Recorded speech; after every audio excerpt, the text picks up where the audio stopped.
have a conference call with Mr. Kowalski, I think next Wednesday. Sports Park, I don't see anything happening out there. So it'll be while I'm up at CML, but we've got a conference call with planning and everybody that are just calling to get an update from him on where he is. So he came to meet, he met with the mayor and Mr. Bennett, and then I think economic development, planning, and parks, so that was when we gave the board the update on that. And I haven't really spoken to him since then. So we've got our kind of an update set for next Wednesday.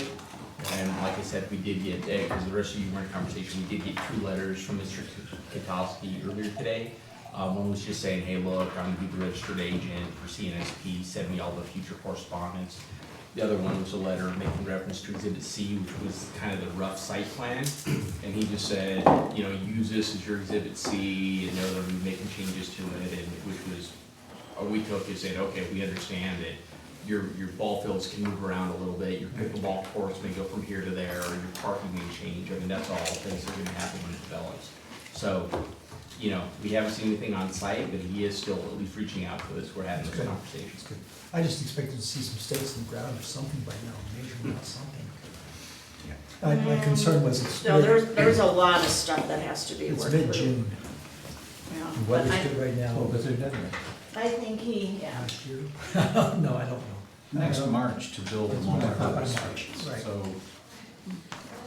Pick Quarters. I mean, I'll let the board know. I mean, I was just asking. my conversations with Parks and Rec staff have been, if we haven't seen anything by way of construction, this fall, this year's CIP will show those multi-purpose fields in it, where, we will have those included. So if he defaults on that March date, we've got it in the budget to get going. So if we haven't had them deliver, there's no way, I don't think it's responsible to move forward without putting that in the CIP. So they've got a lot to risk to not do that. I think my meeting with him, he seems clear that doing it now is his best option. But like the mayor alluded to, I think that he had thought, this is the world, these things are true. And when he came out here and started truing things up, a lot of things that have been represented to him, and I think from Mr. Chastain to him, were not exactly as had been represented. So, yeah, go figure. So, I should have asked everybody to sit down first. So, I think he's kind of working through that. I think his site visit out here, he left fairly disappointed because he just seemed to get bad news after bad news after bad news. So, yeah, I don't know, Mayor, if you want to add anything. No, I think that's pretty right on. He did reiterate his commitment to Windsor, but I don't know, we'll see if he's able to overcome some of those obstacles that he found, or those things that differentiated from what he thought he had a plan for. Right. You know what the major points were? What the major, I think acquisition of a property around there, he had thought there was a cost that been negotiated, what had been represented wasn't right. He came out to meet with the engineering team he thought was lined up. They said, look, we're not taking on any new business right now, we're not interested. He met with the planners, Stacy said, they were really eager, she thought they were great, he walked out saying, yeah, I'm not gonna use that firm. So it seemed like he just, and then when he met with us, we had looked at the site plan, given him some comments on kind of our thoughts, and he reached back out and said, geez, your staff was really pressing me hard, and I think he's just leveraging that, trying to get a better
Do you want a list of things now, or?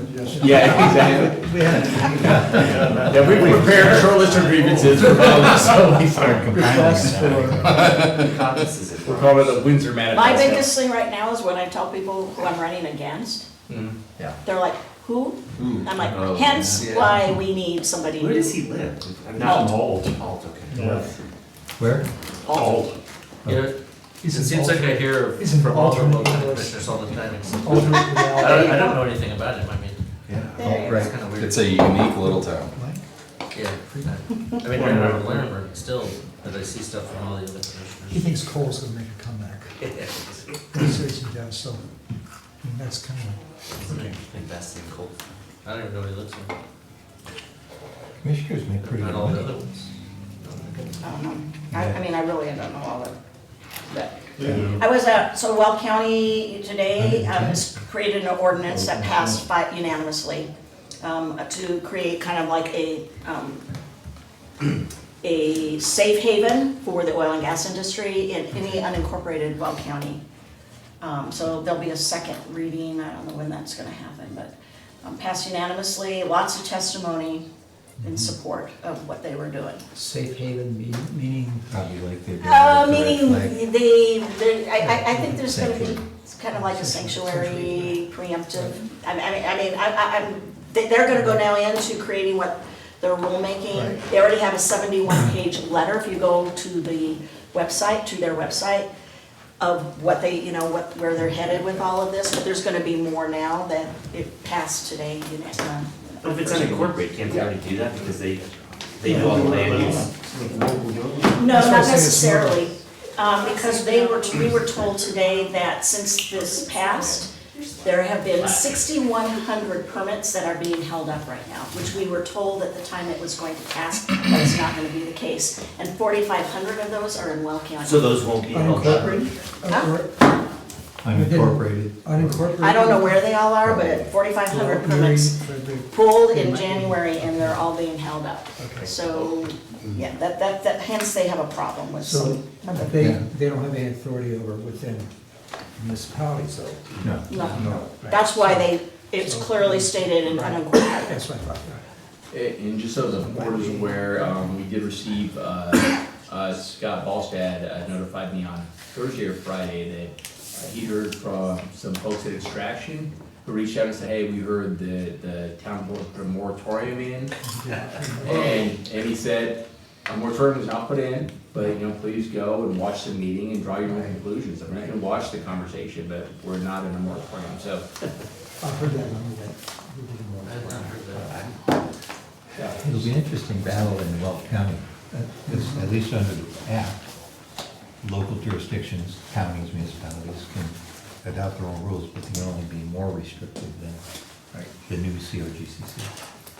So if in fact Weld County is saying, too bad for you, I'm not gonna pay attention to that. I don't know how you win. I think it was room for compromise. I don't know the details of it, but. Not on that, no, your point is, The law said the act. what the state says, we have to do that. And no, We can't do any. somebody's gonna No, go. we can do more. More, Right. right, right. That was Right. very Can't do nice. less. That's right. Yeah. Right. Oil and gas industry is working on some, I think, legal cases with some of the sub communities who've already declared stuff. I think you're gonna see some legal action starting to take place. They're taking their time and, you know what I mean, creating it, they're waiting to see about some additional outcomes and where it takes them, but I Their think magic it's all gonna bullets. be headed that way. Their magic bullets are, I'd be interested to hear what their theories are, but without, they had so much legislative support on all of the litigation they've done up to this point. I don't know where they're gonna find it, Right. but it'll be interesting. On a note though, based on our conversation last week, in conversation with Great Western Oil and Gas, they were on the road to doing this already, but they already are creating an own self-air monitoring, which they're going to put into place a test, they're gonna test it in Adams County in July, but it's a shoebox size something, that's the latest and greatest, that they plan, and they're gonna do exactly what I think what Ken wanted, where they're gonna go in and they'll put it before, Basically, so there'll be a baseline, but they were already working on that, already in the works. And it's something that, after they test it, make sure, because I guess this thing is the latest and greatest, they wanna make sure it's all working the way it's supposed to. We may have them as part of our conversation, I think, August 5th, which would be appropriate since that's partly what we wanted to see, and they're in the works on doing it, and it's a third party who is implementing that for them.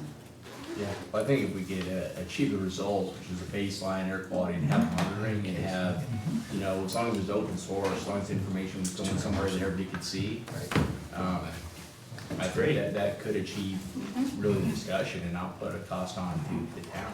Absolutely. Yeah, as long as it's My a case. third party. Here. My case. Okay. The new one's thicker. That they hire. We got one more minute. Piece that I bought. It's leather. 4:06 o'clock. That's another year. You wanna get set up? So I just didn't use the case. Yeah. They still play. Mind your way, I'm so sorry, Jessica. Never. that is always. Seal that? Always. Can I see the check?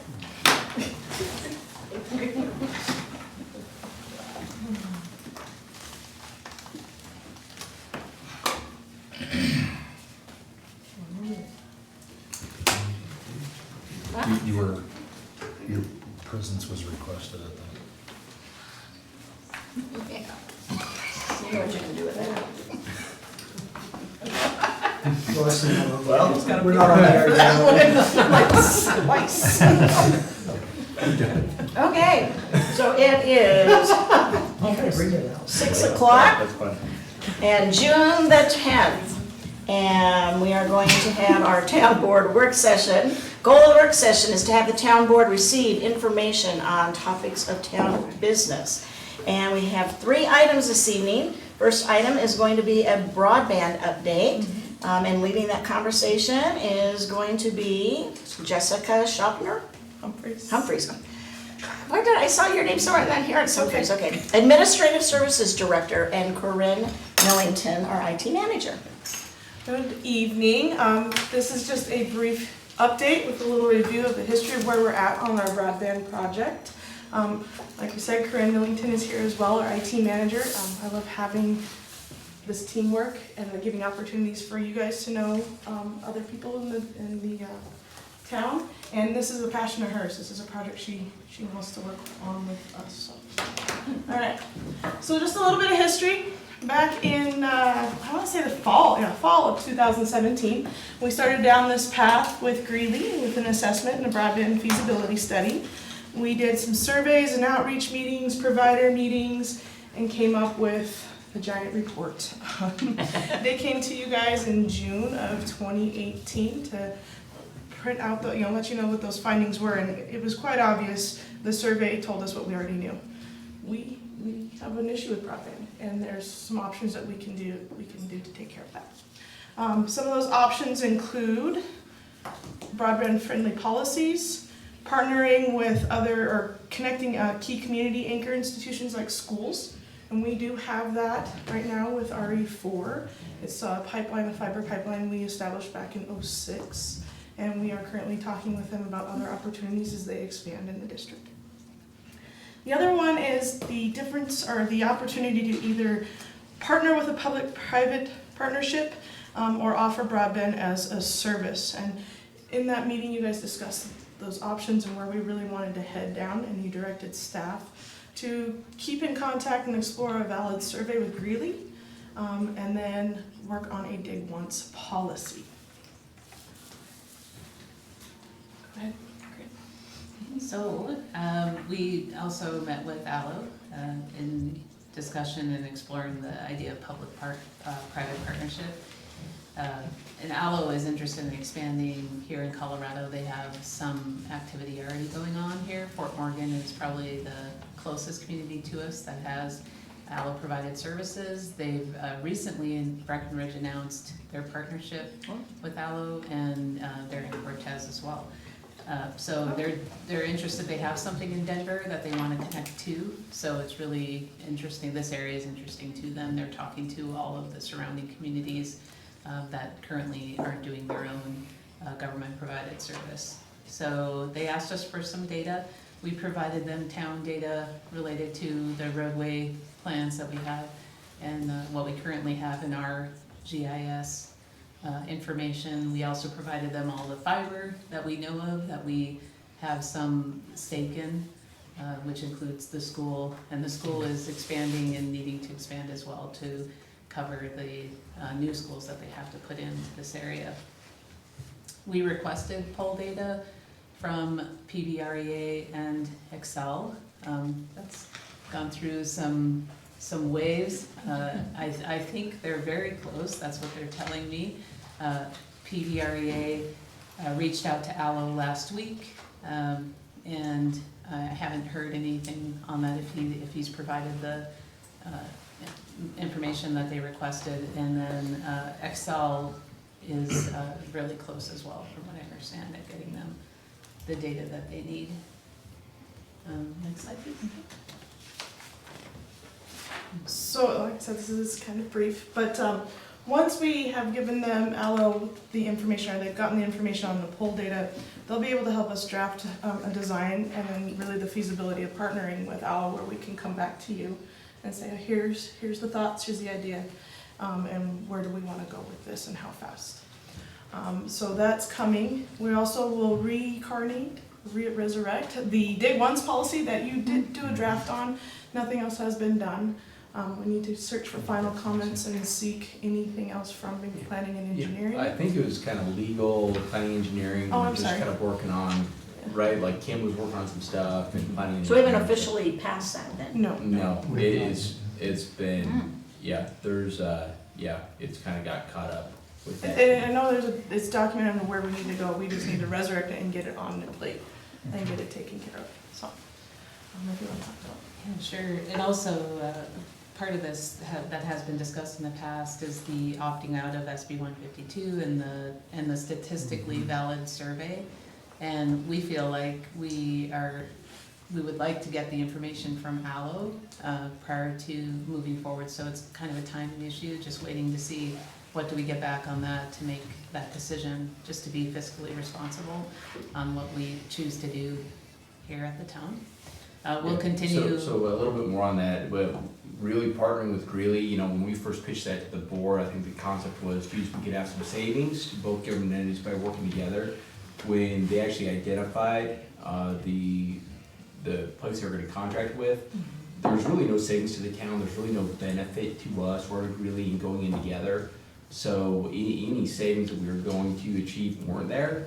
And so we thought, why push it at this point? Let's see if Allo works, because if there's a P3 that can work out with Allo, maybe we don't even need to do the survey. And then I'd say the same thing with 152. I think it's irresponsible to go to the residents and say, we want to opt out of 152 unless we can clearly tell the residents what we want to do after they've approved that.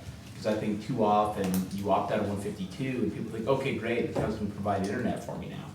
No, that's not what we're gonna do. So I think until this board has made the decision of this is where we're gonna go, I just think it's not a great idea to opt out of 152 yet. So that's why I think everything's kind of sitting and waiting on Allo for those next steps. Shane, if we do kind of decide to go down a P3 path, I mean, right now, it sounds like we're having considerable discussions with Allo, but I'm imagining we'd want to issue an RFP for other private entities who may be willing or interested in partnering. Yep, we could, I mean, Allo. I'm gonna tell you though, it's gonna be, I mean, I don't know who else is really out there like an Allo. I mean, you got CenturyLink who wanna come in and some of those folks. I think we could do that, David. I think it could just be consistent, but I think the mayor's right. The odds are probably pretty good that, Allo seems to have a pretty good business model that other people aren't doing.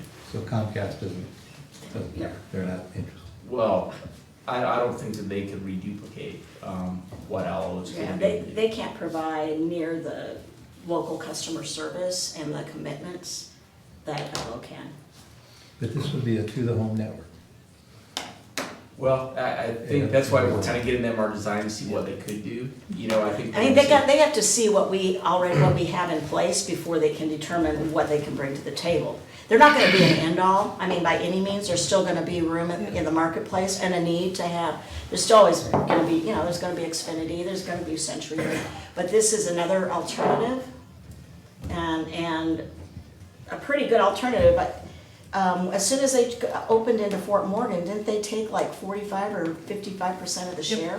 Like within 9 months? Well, So it's, the intent is fiber to home the- service. well, it's triple play. So it's fiber to the home, but they do phone, they have a TV service that goes with that, you know, cable-like service that goes with that, and then they have home-based internet, so they're P3.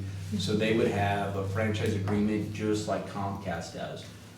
So, you know, really, if they said, look, we can come in here, if you don't give us any incentive, we can still come in here and deliver this model, we may not have to do an RFP. We may say, okay, we just have another provider that's coming in and they can just compete head-to-head with Comcast or anybody else. And it would just be a simple, I think, kind of favored nation franchise agreement where we say, okay, you both operate under the same terms. I don't think we could do one under a different set. Yeah, because they have 3 options. They can come in and you know, be another just a carrier. They can come in and do it all, but turn it over to us if we want to be that entity, or they can partner with us. And that's what like Yes. before they can, well, even I think, say what options are available to us, they have to have the data. The whole data. And the information to know what the costs might be, what the arrangements would look like, all of that. But they would be running fiber to every house? Well, again, until they say this is what we can do, until they look at our data, I mean, ideally, they'd be able to extend, but I doubt that they'd be able to scale up on their first year where they're getting everywhere. My guess is they would say, here's, you know, we wanna put hub router here and here, we can scale up into these 3 neighborhoods as we think they're underserved, and we're gonna grow out as our business as we get a certain take rate. Well, you know, the last discussion, my biggest concern was always, will the user fee, will this system pay for itself? And at least under our early analysis, it did not. And you made the comment to me that this will always have to be subsidized by taxpayer dollars. And I'm not crazy about that idea, so I'll be anxious to see what Allo comes to the table with. But at least as far as I'm concerned, if the goal should be, what can you do where it's users paying their way? I've got a question. I mean, you can maybe confirm or refute this, but I heard that in Longmont, this has been a huge loser for them. That they've had to raise utility rates, water rates to offset it, and that they've been trying to load it to private enterprise. They're doing municipality, Pardon? they're doing municipality broadband. Right. Well, that's what he's saying. He's saying with the Oh, First Light without- program. But Yeah, they're that's- not- I thought it was successful. Longmont was a success story. I'm not quite certain, I can confirm that. Yeah, but I could Yeah. also see anytime any other theory thing gets raised, and say, oh, it's because that internet, they've got that's why we're paying more for water. I doubt that that's true, but, you know. Correct me if I'm wrong, you might be talking about Loveland. No. No? No. Well, I know Longmont's got theirs, but Loveland passed to get out of 180, 152. 152 as well. Well, And I thought that they were talking Oh, about, yeah, they just just started. They just launched their. Longmont's had it 4 or 5 years, right? right, Yeah, Yeah. so I'd Maybe be not. curious to, Well, I would say, I mean, we're getting ready to be up in CML, just if you see any other council, talk to them about it. You know, they do have their power authority, and like Loveland and like Fort Collins, it's giving them the ability to issue a lot of bonded debt and to use their existing infrastructure to deploy it, so that they have such a massive tool in their toolbox that Windsor doesn't have to go, you know, to get into this business. But I'd say just ask them. I mean, everything I've heard about it has been on the positive end, but, you know, clearly the people I'm talking to are Longmont staff, and so I don't know what the word on the street is. Hope they wouldn't lie to you. Well, it sounds like it's been, when you look at like the independent results as far as where it's rated, what I've seen is First Light is highly rated compared to other internet service providers. They got So the that- fastest speed in the nation? Yeah, they seem to be really highly regarded for speed and delivery. Yeah. So looking at those things, everything I've seen looks really favorable, but I'm certain that when you peel back the onion a little bit, there could be some negatives. They presented at CML last year. They presented many times. So, yeah, so. Yeah. Well, we'll get them that information and we'll be bringing it back to you guys. You can have these. In the meantime, I'll pull up some Longmont. I think Ello, even in their data and analysis, has some comparisons to what Longmont has done and how they can compare to that in some presentations, because I've seen them presented now twice. Yeah, that'd be interesting, because I'd never heard of Allo last time we talked, and I went out and did some research. They seem to be a very well-regarded company for performance and very, very good at customer service. And that is one of their key things, that they will have an office here with somebody, Yeah. you know, providing that service, and that's important to us. It's important to our citizens as well, so. It'll be interesting to see what competition does. You know, if you I got two or three, Well, that's what's I mean, that's the idea. That's why we banded, I mean, a lot of the other mayors and I, smaller communities, because truthfully, the mayor of Frederick approached me because they were having this issue and said, you know, we can't control the big competition, right? I mean, how can any of us say, but maybe if we all come together. But out of that conversation, really, we found these guys. And they're also speaking with and working with other communities, Firestone, Frederick, Severance, and moving their way down. Even Greeley has, I think, interest in them right now. So, Yeah, they're talking to him. to go back just for our action steps to follow up again, you will see the Dig Once ordinance. We'll bring back a draft design and bring Allo in to speak with you guys so you can have some questions answered. In the meantime, we go to the monitor side. We are still in conversations with the regional group. That regional group includes Loveland, Fort Collins, Wellington, Berthoud, all of the area around us as they're setting up their own ISPs. And we get to be a part of that and listen and learn the best practices and the pitfalls as well. So Wellington's gonna go down that path? Wellington's in the conversations. So it's just part of, you know, again, what we do, trying to listen to and hear what's happening and what might be a better practice and to learn from it before we even pull the trigger on something. And then again, keeping in partnership with, or keeping in connection with the city of Greeley and watching any other legislation. As you can see, a lot of people have opted out of SB 152. Sometimes legislation gets passed and it's a test, and maybe there'll be some changes in that area where we won't have to opt out. So when do you think all this would be completed? And as soon as Ello gets what they need and they deliver to you information, then we would come back around to have another work session, perhaps with Ello, where we would, do you think that's this fall? Yeah, well, timing it with budget is a fun, tricky one. You know, trying to kind of come in August might be a little hard. Yeah, the good thing is this year, you see with the future meeting agenda, I mean, last year this time, we were booked up 6 months out. Now, we do have some gaps where, you know, we don't have quite as many things on fire that we need to get to, so I would hope to slip them in, and if we can't get them in a normal meeting time, I think we just have a special meeting. You know, this is enough of a, I think, community priority that, you know, if we need to come in on a Thursday to hear a special presentation, we could certainly do that. And as it being a priority, and we're very cognizant of that, you see that in your monthly talking points, it's its own section now, and we'll have more weekly updates, or at least every other weekly updates for you guys for the details. Question? I have a question. It's probably too much into the weeds, but if the schools are connected through this fiber, does that benefit them when they leave, when they're trying to go outside that little network? Do they just have a little fiber network amongst themselves, or does that reach out to the complete? Yeah, it's connected. They have upstream speed. It connects to schools, but it's not just intranet. It's the internet. They're connected everywhere. So there is some Yes. fiber pipe in Windsor that they're connected to? Yes. Yeah. And we share some of that.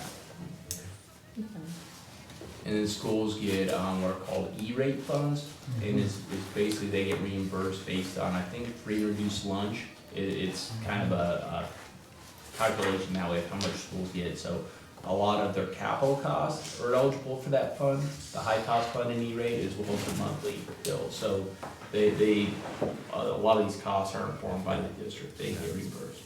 For new construction, it's probably pretty small capital, right?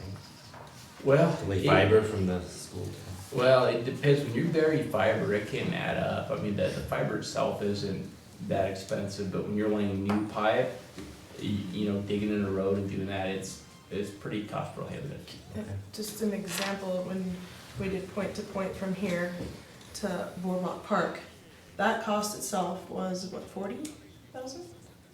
To do the point to To point? do the point to point. Yeah, okay, so it'll be less than 40. Yeah, and if we had to go underground, it would have been over 200,000.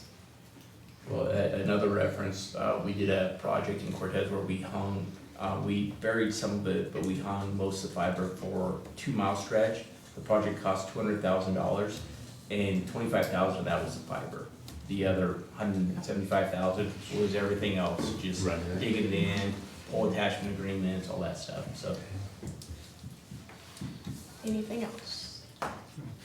Thank you guys for your time. Thank you, Thank you. thank you. Thanks. Thank you for staying on all that stuff. Yes. Tara, do you need this? Before our IT people leave, any other issues you got?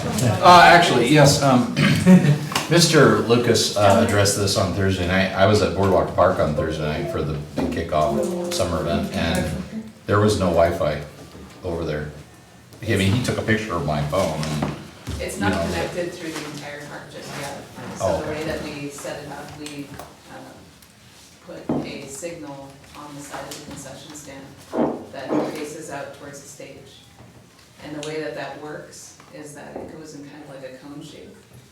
So when it comes off that building, it comes out like that, and so it actually hits about, right now it hits the complete stage area of the beach, but it only comes out partway into the park. So if Okay. you're sitting further back on the lawn, you won't see that signal just now.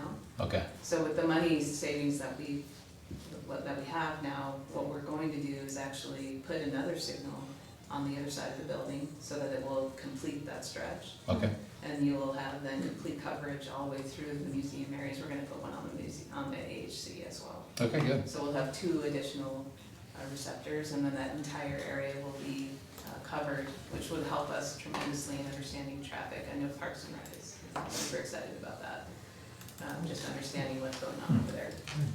Thank you. And having their people be able to use the network while they're there. So that means they can take payments, they can do other things right there in the park. Oh, that's huge.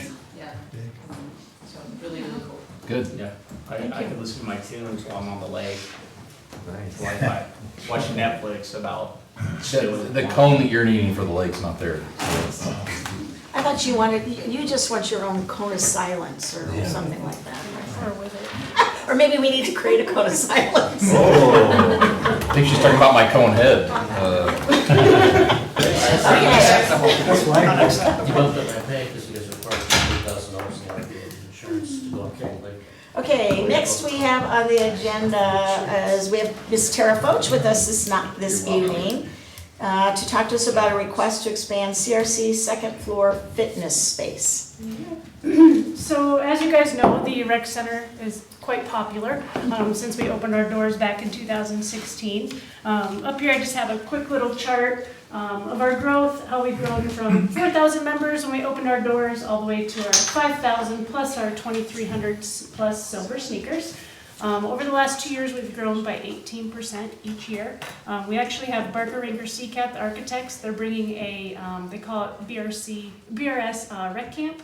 And they're actually coming on Wednesday, and they bring folks from all over the country and are once again gonna showcase the rec center and our growth and how we built the facility. So it's kind of fun to also show it off and let them know how well we've done over the last few years. I have a question on your numbers. Yeah. So when we were just thinking about this and we saw lots and lots of data and information, we saw that initially when it kicked off, we expected to have, right, all of these expansion numbers. And then when it hits a threshold, there's gonna be a time when those numbers will come down. Do you know, are we exceeding or meeting what we had anticipated? Yes, we're In terms of exceeding, our percentage? when they did that first feasibility study back when we had, I think, 15 public meetings back 5-6 years ago, they had anticipated that we'd have 1,500 members total. And then when Eric came on board and started his position with us during the construction phase, we decided to up that a little bit to hopefully we would get 2,500 members to the rec center, and then of course it just kept coming in the door. The trend with recreation centers after a new center is built, they tend to plateau after year 3. With our community's growth, we don't really anticipate that growth is gonna plateau probably anytime soon. So you were beating or, you know, exceeding any of those initial projections that we Yeah, had. and what I do every year before this BRS rec camp comes to town, I actually give them all of our numbers, all of our financials, and the guy who actually works for BRS now worked for Greenplay, who had done that feasibility study as a sub for BRS, is blown away and shocked, and actually always calls the last 2 years and says, will you please double check your numbers? Did you give me the right thing? And I'm like, pretty sure. These are the right numbers. So, yeah, we're definitely not trending like others, and our cost recovery definitely is unlike most. Most successful rec centers are about 60 to 80% cost recovery wise, where we're definitely exceeding that 100%. But we did get very creative with the funding of it with that extra sales tax that we put on there. Did that feasibility study consider the silver sneakers, or was it just kind of, we expect It was 1,500? included in that, yep. Just the total? Yeah, and our silver sneakers honestly It's is crazy. incredible. I would give that full credit to the pickleball players that you see in Main Park, and then they come over to the rec center also on the 4 days a week that we provide space for them. And if we would allow them a whole gym to themselves, they would fill it from 7 a.m. to 8 p.m. So, Tara, the member numbers, that's actual individuals, right? Like a family of 5, you've Right. counted as 5 Yep, members, so if right? you have a family membership of 4 or 5 or whatever that is, or a single membership, those are included in that Okay. 5,192. Yeah, that does not include our drop-in usage, which our charts for that definitely are exceed too. So, yeah. Our big issue right now is that our members have overflowed in our weight room and our cardio room. There's not a lot of room to do sit-ups, ab work, or work with a personal trainer. We did that from day one. Yep, we outgrew it the first week we were in it, honestly. So now everyone tends to overflow out into the general lounge areas. We do have some classes upstairs, but a project that Kendra has on her plate for the end of the month here. The climbing wall, which was kind of we call it our money pit, honestly. The climbing wall is actually being removed, and that area down there is going to turn into general lounge area. And then upstairs, if this is approved tonight, we would like to put down the fitness flooring in the 2 areas, add some spin bikes. We tend to see people pulling the spin bikes out of the classroom quite a bit during the day. Especially if there's classes going on, they can't just pull a bike out. So we would put some spin bikes in there, a stretching machine. We never really thought that those like stretching cages were popular. We went to Commerce City's new rec center, and they said it's their most heavily used piece of equipment. So, and then some different racks for equipment. This pictures of Spanish Inquisition. Yeah. I know, it's like, imagine a more city manager on the rack.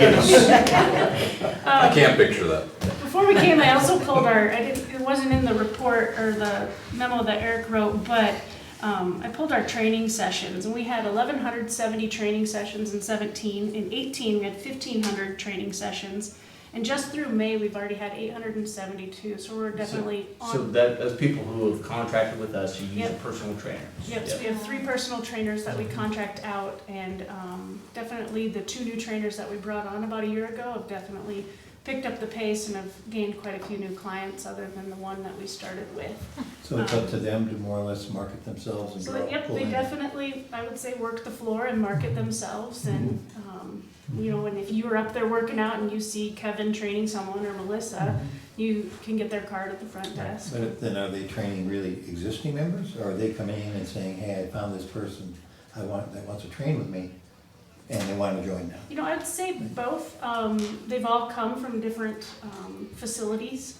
Most have been trainers for quite a while. One's brand new to our community, so she's definitely started over from scratch, but they definitely stand up there Bring and some people. build relationships, or if they run into somebody in the park, they definitely, you know, bring them in. So and some like purchase 10 or 20 sessions, and then after that they may purchase a membership, or they have a membership on top of their personal training sessions. How does that work? Do they have to pay us to be there? I mean, because we don't pay them. So we have a contract with them as a personal trainer, so they take a percentage, and then we get a percentage for doing we pretty much take their money and then they use the The facility. town collects the money. Yep, and they carry their own insurance and certifications. Gotcha. Yeah.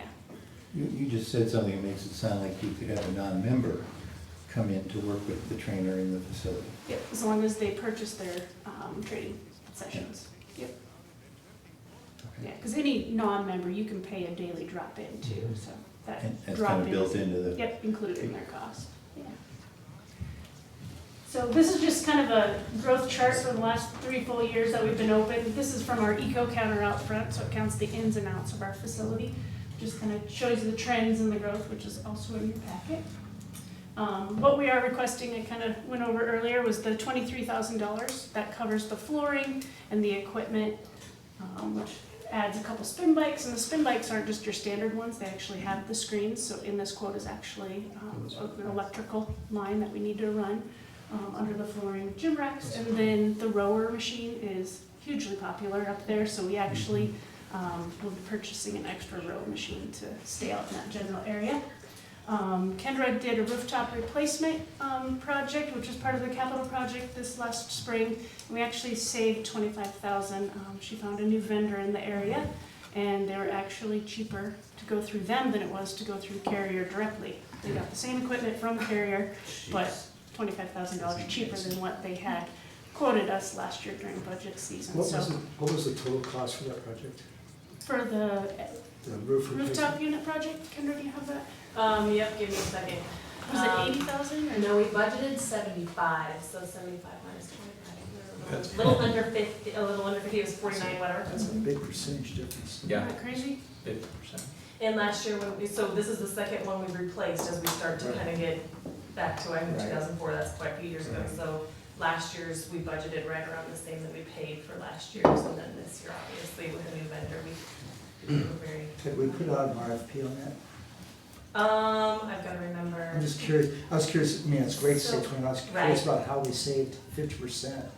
So what I did, actually, we did not, I don't think we did an RFP on it, we did do bids just from the two, so Okay. our current contractor, who we actually had with Carrier, Okay, and then M-Tech, who was Okay. actually the one that won that the explains bid. why. And how old are those units? Are they like 15? 2004. 2004. Yeah, it's just time. Yeah. Those rooftop units are 15 years is what they tell you in a building like the rec center where they're running for 16 hours a day, nonstop. You kind of hit that 15-year mark and then just fail. It's right on time. Thanks for saving us money though. Yes. That would be Good good. shopper. But we would like to now spend that savings. Yeah. Well, First start with the thank you. and then- Check it, well, right? and what I like about this, we do our shutdown week in August. Right. So it's, the timing is great. I think that anybody who's been upstairs at the rec center knows what's going on there, because there is not a time of day when you can go up there when there aren't people up there working out. It's just, it's a part of the fabric up there.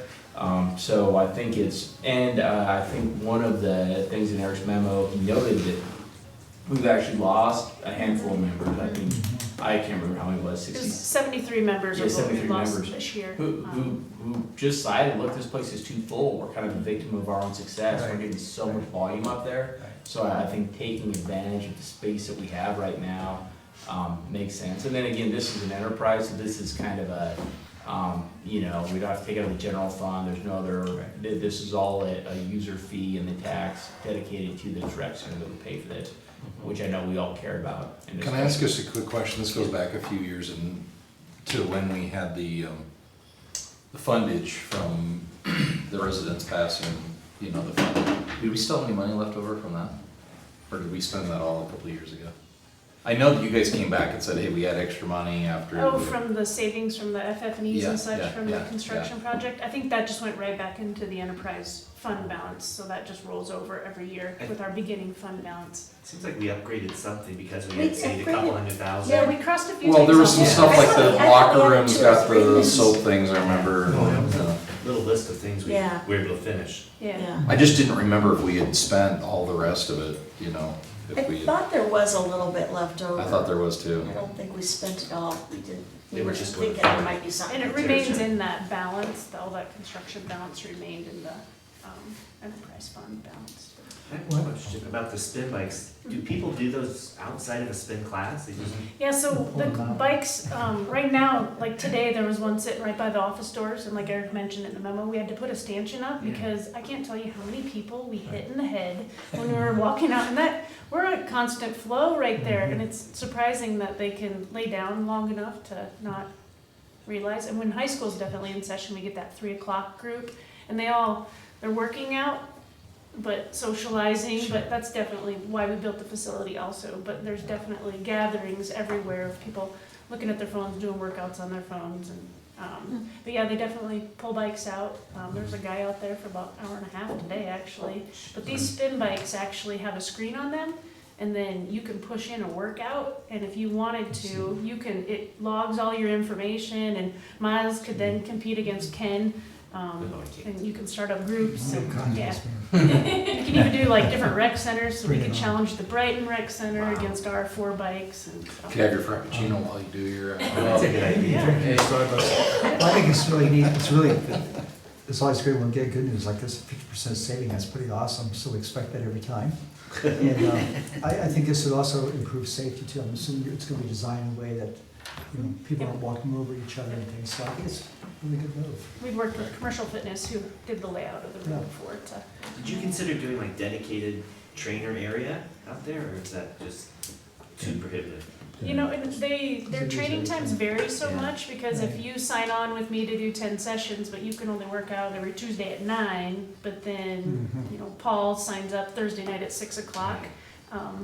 Both areas are used so much, I would hate to cone it off and then it's unused, and then we have upset folks because it's not being utilized. And really, this is just a Band-Aid, this is not our long-term future. Is that what next rec center's doing? Right, well, exactly, and I think that with this Parks Rec, strategic plan, that's really what we're talking to the community about, right? I mean, I talked to the consultant about the concept of what he suggested, but, it wouldn't be just, I don't see doing rec center number 2, I think more doing another center, and maybe it's themed, maybe it's for rackets, we take all our pickleballers and give them a space, and we finally build racquetball for me, which I desperately want. And, Like a field house. But maybe we have a theme where we have like kind of the Courts. like the aquatics and the theme at this one, and then just take a lot of these other uses that impact that and move them somewhere else, because, we see, the mayor and I were at a meeting earlier today, and the mayor of Wellington mentioned the last thing he went to for Fort Collins, it was all the pickleballers in Fort Collins saying, geez, we need more court time. That would, and so it's everywhere, right? I mean, these pickleballers are really enjoying this sport. And it's great to see them so active, but, they have a lot of needs, and we have your basketball and volleyball and all these other needs that impact the facility. I think we're gonna have to start moving these folks around. We'll get to that point, we got, other than building our own, we could always look at maybe leasing space that is open somewhere.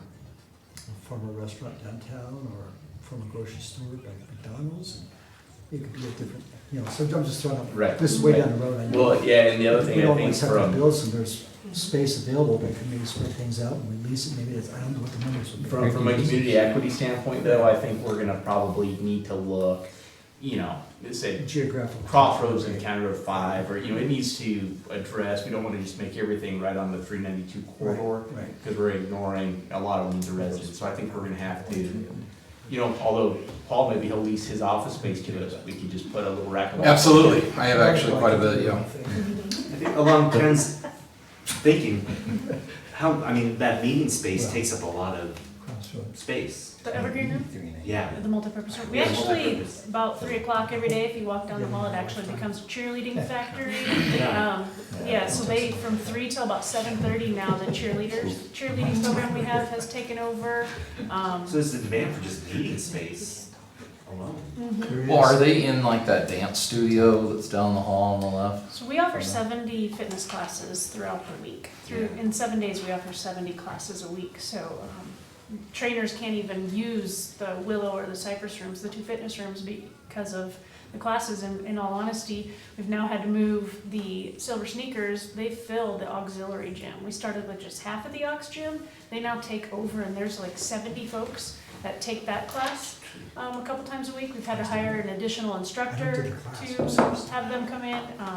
The other classes like body pump and Zumba, those popular classes that definitely have those teachers that have a following, they're maxed out. Our spin classes fill up in 3 minutes. We have to do an online registration for them now.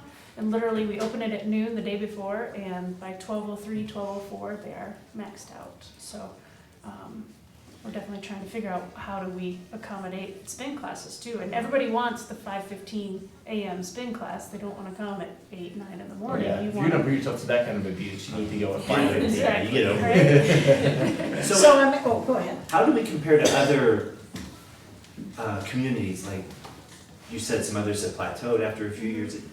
Is it our demographics? Is it, I mean, 30,000 people doesn't seem like enough to sustain another You know, facility, but. we always go to meetings and we tour and, you know, meet up with other professionals in our field, and we'll go to Erie, and it's dead as a doornail during the day.